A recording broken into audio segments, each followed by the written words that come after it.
Hello everyone, আসসালামু আলাইকুম। কেমন আছেন সবাই? আশা করছি ভালো আছেন। আমিও আল্লাহর রহমতে ভালো আছি।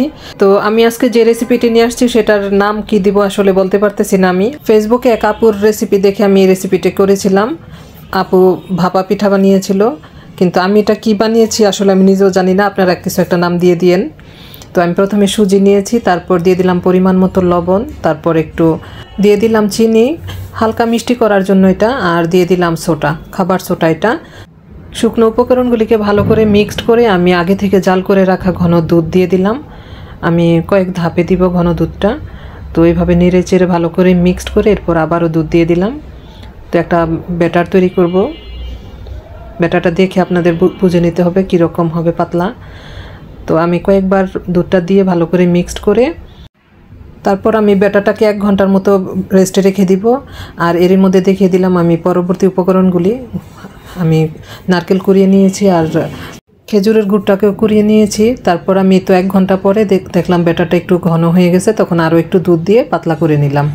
তারপর আমি যেই সসপ্যানটাতে পিঠাটা বানাবো সেই সসপ্যানটার মধ্যে আগে থেকে তেল মাখিয়ে নিয়েছি।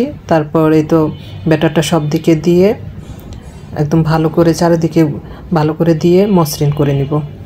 তারপর এখানে দিয়ে দিলাম খেজুরের গুড় কোরানো। সেই খেজুরের গুড়টা আমি চারিদিকে ভালো করে দিয়ে এরপর এর উপরে দিয়ে দিব আবার নারকেল, কোরানো নারকেলটাও এখানে ভালো করে দিয়ে তারপর 2টা লেয়ার তৈরি করব আমি এখানে।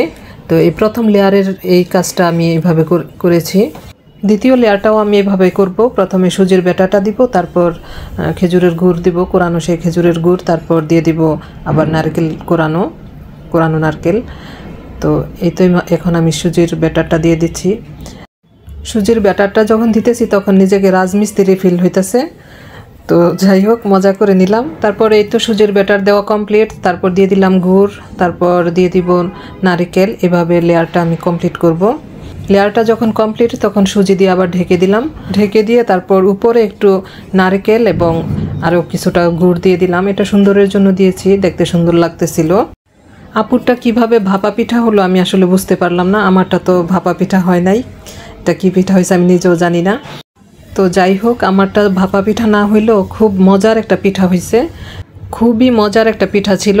ঘন দুধ দিয়ে করাতে ঘন দুধের একটা ফ্লেভার, তারপর খেজুরের গুড়ের ফ্লেভার, নারকেল সব মিলিয়ে খুবই মজার একটা পিঠা ছিল। দেখতে যেমনই হোক, খেতে ভীষণ মজা লেগেছে।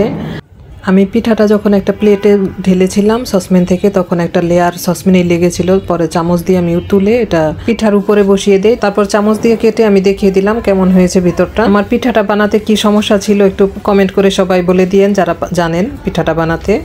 তো ভালো থাকবেন সবাই, আল্লাহ হাফিজ।